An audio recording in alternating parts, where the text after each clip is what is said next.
ఇది ఒక అందమైన కాలేజీ డే. కిరణ్ మొదటిసారి కాలేజీకి వచ్చి తన ఫ్రెండ్స్తో కలిసిపోతాడు. అప్పుడు తేజను చూస్తాడు.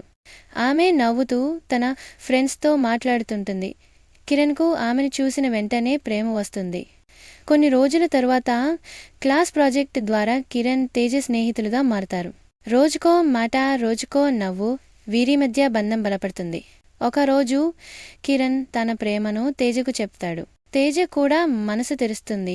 ఇద్దరూ ప్రేమలో పడతారు. వారి ప్రేమకు కుటుంబాల నుండి, సమాజం నుండి వ్యతిరేకత వస్తుంది. తేజ కుటుంబం పెళ్లికి ఒప్పుకోవడం లేదు. చాలా ఇబ్బందులు ఎదుర్కొంటారు. విడిపోతారు కూడా కొంతకాలం.